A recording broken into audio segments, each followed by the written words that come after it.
భయంకరమైన నీ గొప్ప నామమును. ఏ నామము? ఏ నామం ఇది? మాట్లాడితే ఏ నామము?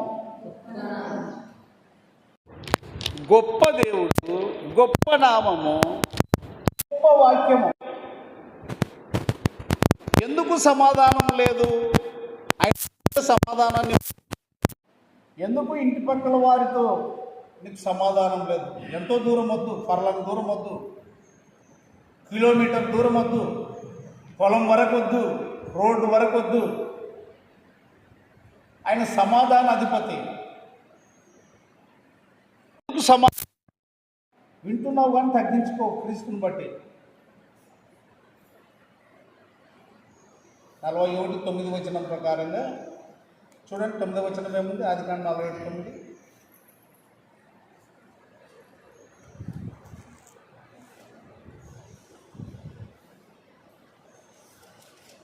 చదవండి. ఆదికాండము 41:9 వచనం.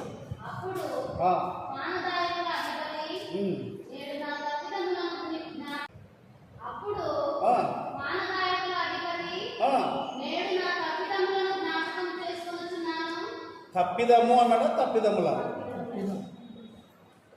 మరి నీవు నీ తప్పిదం, నీ పొరపాటు ఏందో నువ్వు గుర్తు చేసుకోవాలి. గొప్ప దేవుడు 99వ కీర్తన 3వ వచనం, నీ నామమును, నీవు ఇచ్చిన వాక్యమును గొప్ప చేసినావు అంటున్నాడు ఆయన. 138 2వ వచనం, 138 కీర్తన 2వ వచనంలో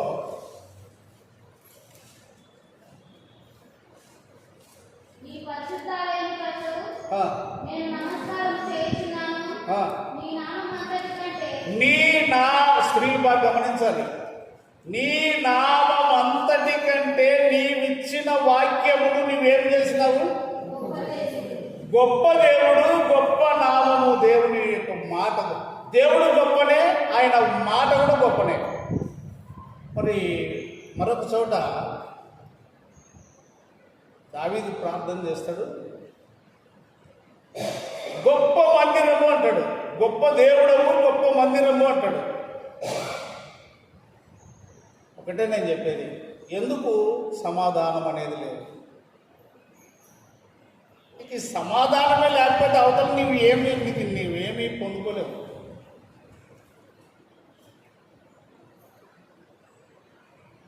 అతని బల్ల మీద పడు రొట్టె ముక్కలు తినుచుండెను అంటే అట్లా వాకింగ్ కాడ వచ్చో, వాకింగ్ బయట వచ్చి తెల్లజల్లుతాం.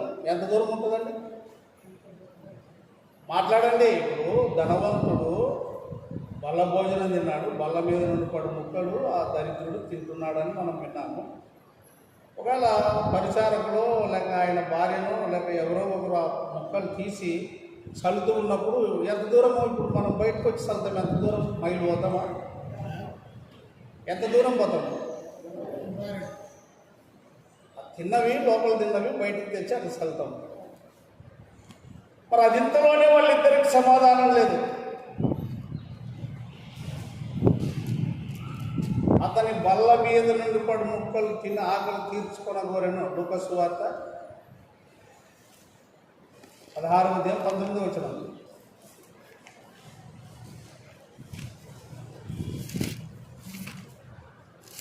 చదవండి. ధనవంతుడు అతడు ఊదారంగు బట్టలను, సన్నపు నార వస్త్రములను ధరించుకొని ప్రతిదినము బహుగా సుఖపడుచువాడు. లాజరు అన్న ఒక దరిద్రుడెను. అతడు కురుపులతో నిండిన వాడై ధనవంతుని ఇంట వాకిట పడి ఉండి అతన్ని బల్ల మీద పడు రొట్టె ముక్కలతో ఆకలి తీర్చుకొనగోరెను. ఎన్నో వచ్చిన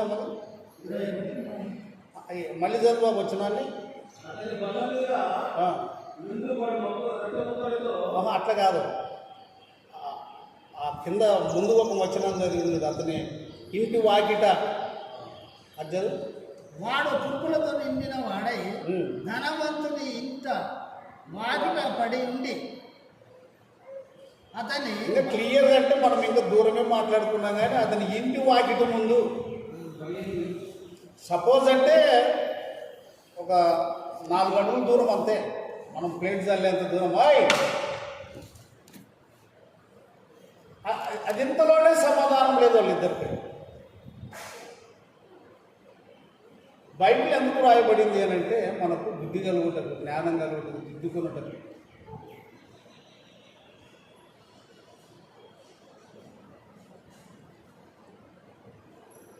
నీవు రాజు ఎదుటికి పోయినప్పుడు దయచేసి నన్ను జ్ఞాపకం చేసుకో అని అన్నాడు. కానీ పానదాయకులు అది మర్చిపోయినాడు. ఎన్నేళ్ళు? 2 సంవత్సరాలు. మరి నువ్వు వింటున్నావు,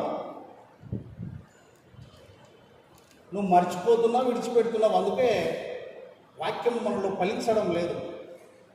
బట్ ఎక్కువ విషయాలు ఊరికి చెప్పడం మంచిది కాదు. ఇప్పుడు ఈ మాటలు జ్ఞాపకం చేసుకొని గొప్ప దేవుడు అని చదువుకున్నాం.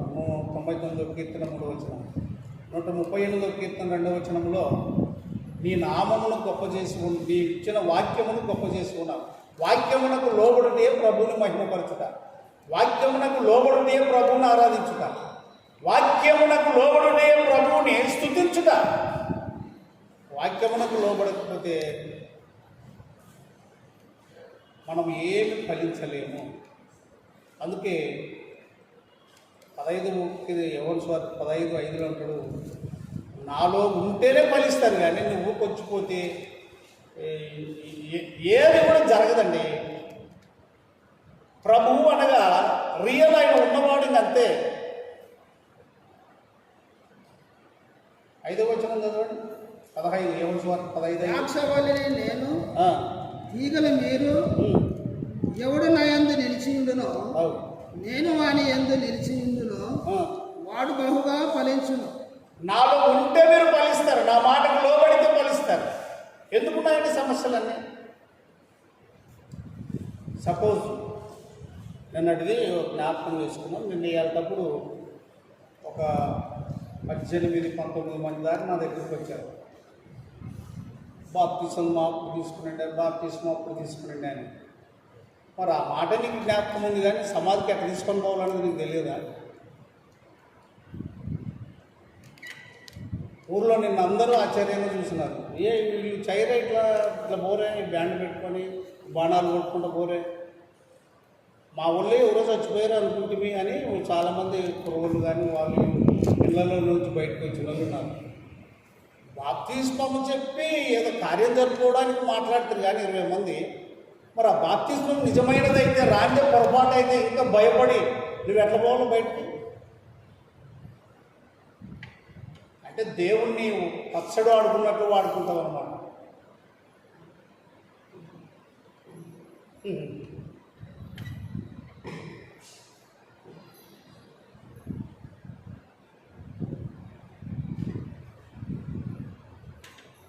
దేవుని పరిశుద్ధాత్మ దూరం అయితే మనం బాధపడతాం. నిన్ను భ్రష్ట మనసుకు అప్పగిస్తాను. ఏం ములాజు లేదు, ముద్దు లేదు, ఏం దేవునికి ఏం ములాజు లేదు. ఏమైనా భక్తితో ఏమైనా చేయవచ్చు. కాబట్టి నేను ముగిస్తున్నా. పానదాయకుల అధిపతి యేసేపును మర్చిపోయినట్టుగా నీవు ఏమేమి విని మర్చిపోయినావో మనకు తెలుసు. కంటతో వాక్యం వినుట మట్టుకు ఇందురు కానీ గ్రహించాల. కాబట్టి విషయంలో మొట్టమొదట నేను 3 రకాలుగా చెప్తున్నా. మోకరించండి.